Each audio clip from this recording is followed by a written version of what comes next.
Wapendwa taifa la Mungu, tunaanza leo kipindi cha Kwaresma kwa adhimisho hili la Jumatano ya Majivu. Ni kipindi cha neema na baraka kubwa kwa waamini. Ni kipindi maalum ambacho Mama Kanisa ametuwekea sisi waamini kwa ajili ya kufanya toba, kujitakasa na kumrudia Mwenyezi Mungu. Mazoezi tutakayoyafanya kwenye kipindi hiki cha Kwaresma yana mchango na uhusiano wa moja kwa moja na sisi kuurithi uzima wa milele. Hatuwezi kuurithi uzima wa milele ikiwa haya mazoezi tunayohimizwa katika kipindi cha Kwaresma hatutayazingatia: kutubu, kufunga, kujitakasa na kumrudia Mwenyezi Mungu. Ni mazoezi hayo yatakayotuhakikishia sisi kupata uzima wa milele.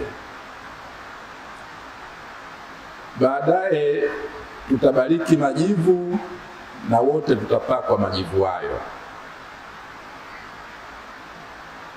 Na ni bahati mbaya kwamba watu wengi wanapenda kupakwa majivu kuliko kumaanisha kile kinachoelezewa na kupakwa huko majivu.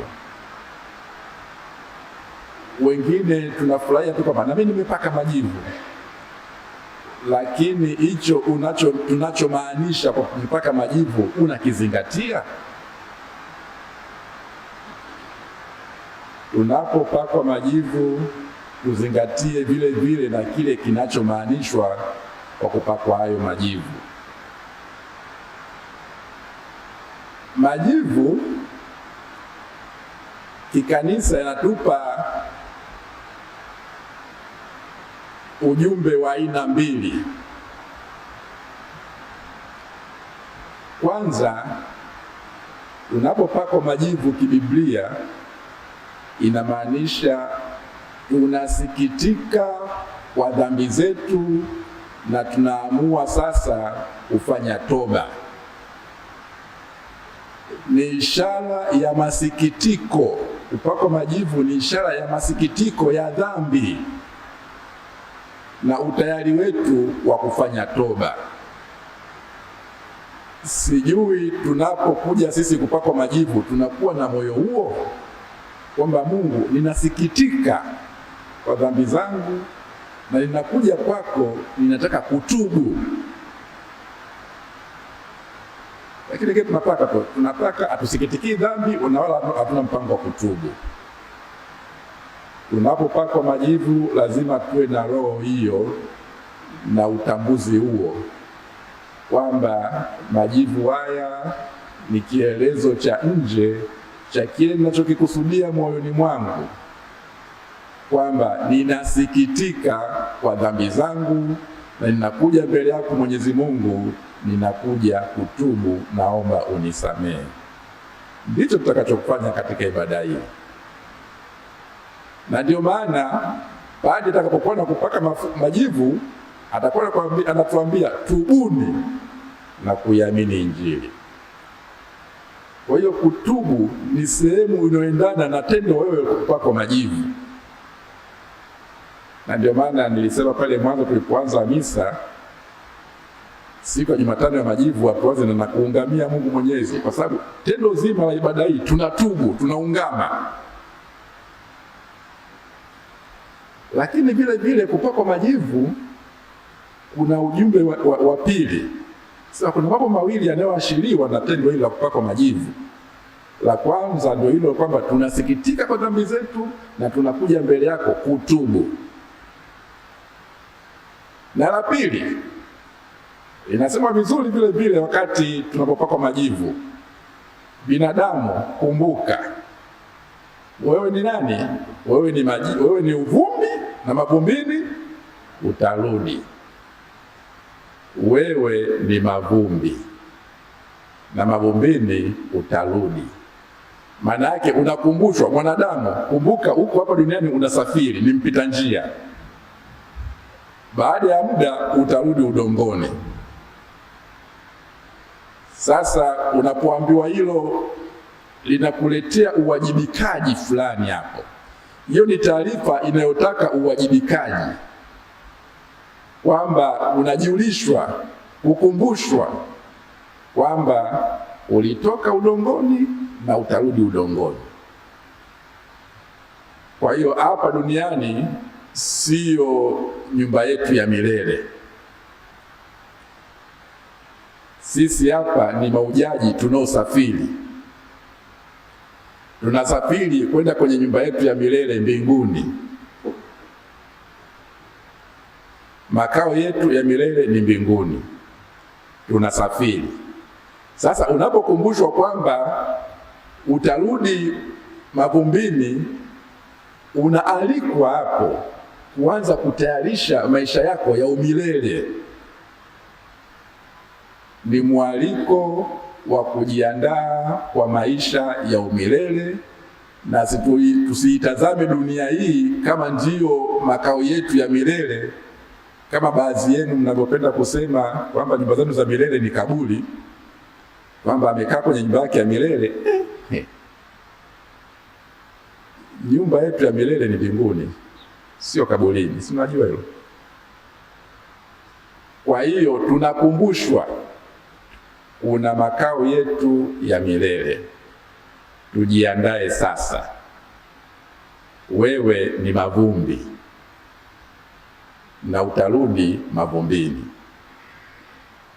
Na ndipo hapo sasa kanisa linapotuelekeza na maandiko matakatifu yanapotufundisha katika mfungo huu na toba hii, tutafunga na kutubu. Na leo Jumatano Majivu ni siku ya kufunga, na nikiwaangalieni waumini wote hapa, wengi mko katika ule umri wa kufunga. Wengi na zaidi ya miaka 18 huko ndani, karibu wote tena nadhani. Na wengi hamjavuka miaka 60 huko. Huo hapo katikati ni umri wa kufunga hapo. 18 mpaka 60.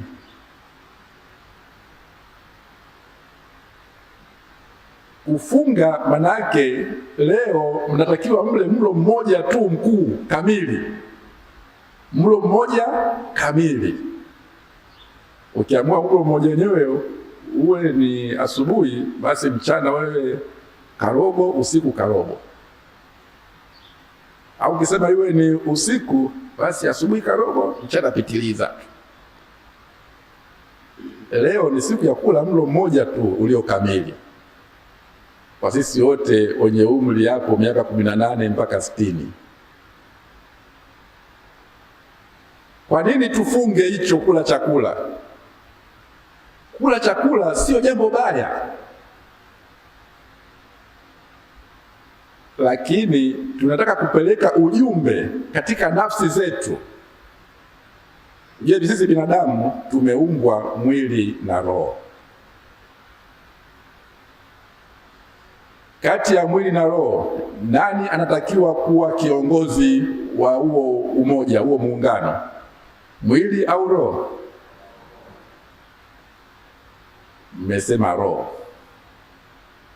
Lakini uhalisia wa maisha, wanadamu tunaongozwa na vipaumbele vya mwili na matamanio ya mwili kuliko na matamanio ya roho. Mwili unataka hiki na hiki na hiki, roho inataka hiki na hiki na hiki. Utaanza kuvitafuta vipi? Vinavyotakwa na mwili au vinavyotakwa na roho? Wengi wetu tunakimbilia kinachotakwa na mwili. Na dhambi nyingi tunazotenda sisi wanadamu tunazitenda katika kutaka kutimiza matamanio ya mwili. Mtaiba, mtazulumu, mtafanya nini ili tu kutaka kuupendezesha mwili. Na matakwa ya roho yanawekwa pembeni. Leo tunataka kumrudishia Roho nafasi yake, ataongoza nini cha kufanya. Utatoka hapa, utafika mezani, utakuta kule masista watakupikia tu, macho atatamani pale, unaona ile nzuri ile. Roho inasema agusi mtu leo hapo. Utafika mchana, tena leo mboga naipenda sister amenitengelezea, au kuli leo hili kitu hili. Lolo jioni unaanza kuutia heshima, nidhamu mwili, ufuate matakwa ya Roho. Sio kila kitu mwili ukitaka umeshakimbilia. Roho anambia usifanye, umeshakimbilia.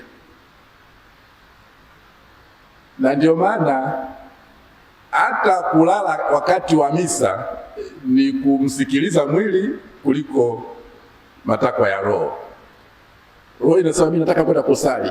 Umefika kanisani, mwili unasema Roho kuna kochovochovo, naomba nipige kidogo hapa kwa usingizi. Mbona mkiwa katika shughuli zenu wa mlali huko? Kwa sababu mwili unakitaka na wewe unakipatia kipaumbele, unabaki umekesha. Kama ni tamthilia mpaka saa 6, kama ni mpira mpaka saa 7. Mwili unataka, roho yote inaambiwa roho aulali, kaa macho. Unakaa macho. Roho inataka sasa kuongea na Mungu, mwili unasema mimi nimechoka bana, mimi nalala. Unalala kweli. Jamani, ongozweni na vipaumbele vya kiroho na sio matakwa ya mwili katika maisha yenu. Ongozweni na vipaumbele vya kiroho na sio matakwa ya kimwili katika maisha yenu. Huo mwili ni uvumbi na mavumbini utarudi. Na utakaporudi mavumbini mwili wako, roho inaanza kuwajibishwa mara moja. Wewe nadhani ukisema sijui amefariki, amekata roho, unadhani kinachoenda mavumbini ni roho? Roho inaenda kwenda kujibu maswali. Kwamba wewe mheshimiwa Roho, nilikupa majukumu ya kusimamia, ya kuongoza, ya kutawala mwenendo wa nafsi yako. Mbona ulikuwa unapelekeshwa na mwili kule? Umebaki mavumbini. Sasa wewe utakuja kujibu huku. Nilikuwa nikimwambia lakini nikisema hakachi. Roho inaanza kuadhibiwa. Kwa nini inaadhibiwa? Haikutimiza wajibu wake. Mungu ni roho, ametumba kwa sura mfano wake, ametupa roho itawale mienendo, machaguo na maamuzi yetu. Lakini sisi tumeuachia mwili utuchagulie nini tunachokitaka. Na nyinyi mnaongozwa na matamaa ya kimwili na matakwa ya kimwili, mkasahau kwamba kuna umilele. Kumbukeni nyinyi ni mavumbi na mavumbini mtarudi. Na hayo matakwa ya kiroho tunayoambiwa tuyatangulize, tunayagandamiza, mtakuja kukutana nayo mtakapoenda kusimama mbele ya uso wa Mungu. Pale wengine nasema pale mbele ya kiti cha haki. Mbele ya kiti cha haki roho itajibu. Kwa hiyo hata unapokuwa hapa duniani mlitambua hilo. Kuna kiti cha Mwenyezi Mungu kinaitwa kiti cha haki.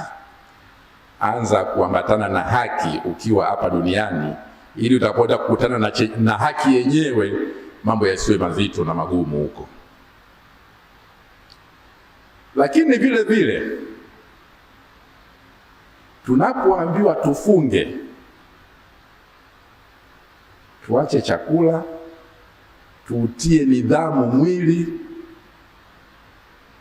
ni kwamba tunapotenda dhambi, kama nilivyosema hapo, tulikuwa tunataka kuufurahisha mwili. Tunapofanya toba, tunauadabisha mwili.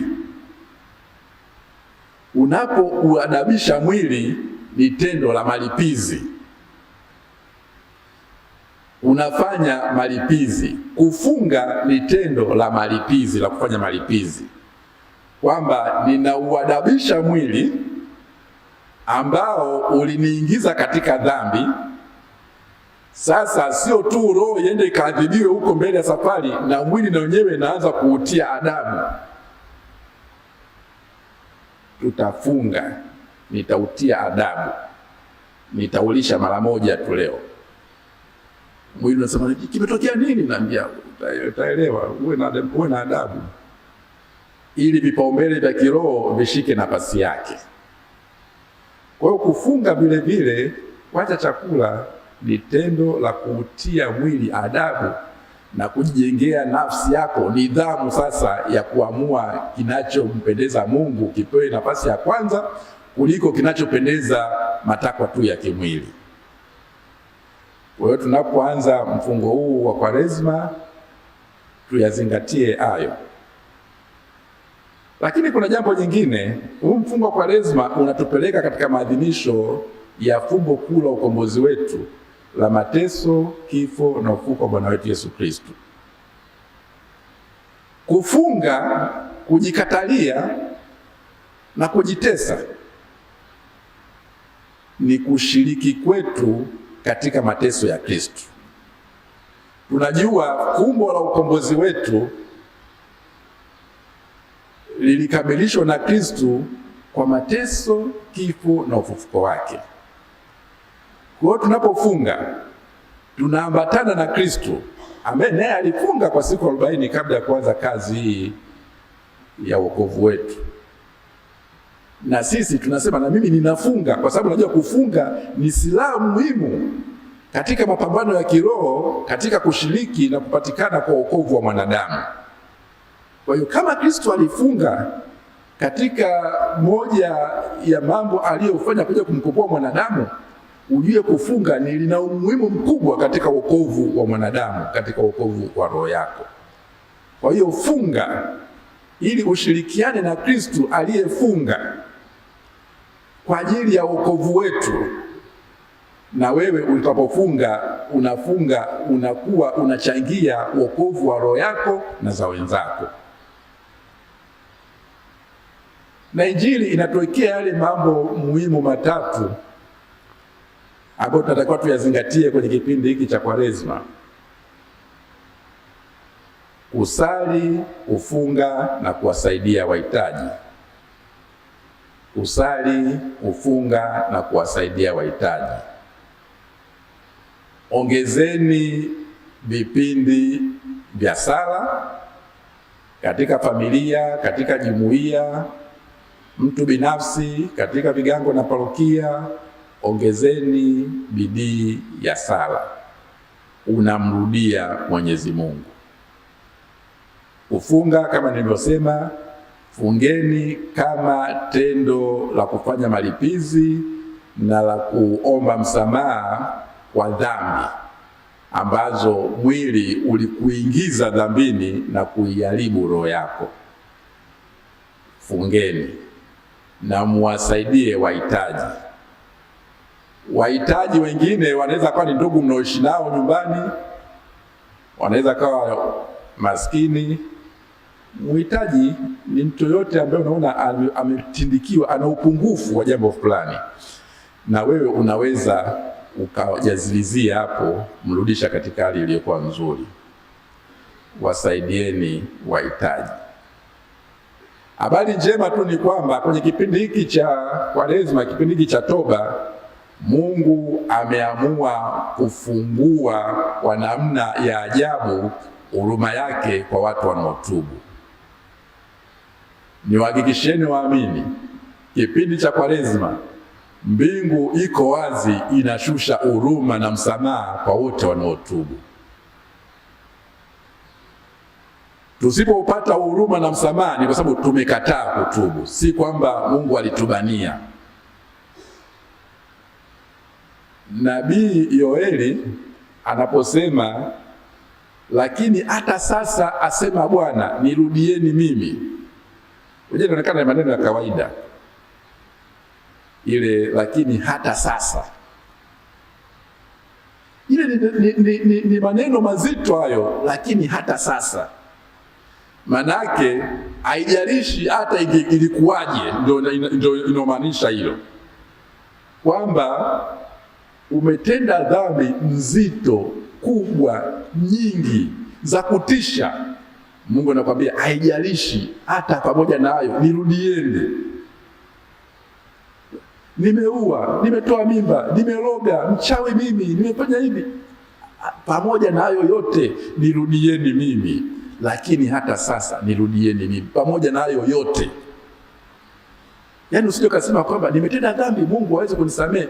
Mungu ameamua kufungua milango ya huruma yake kwa watu wote watakaomrudia.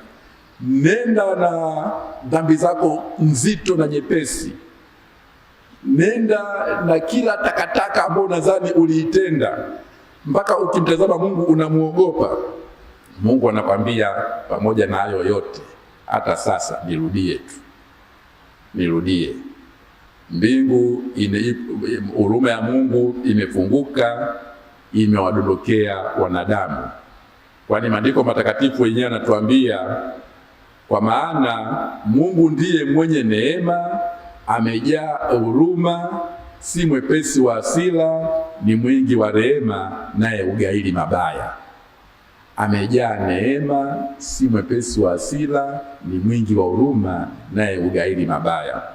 Kwa hiyo wapendwa, msiogope kumrudia Mungu mkisema, hii mizigo yangu ya dhambi, mchawi mimi, muuaji mimi, sijui mdhulumaji mimi, Mungu atanisamehe. Lakini hata sasa nirudieni mimi.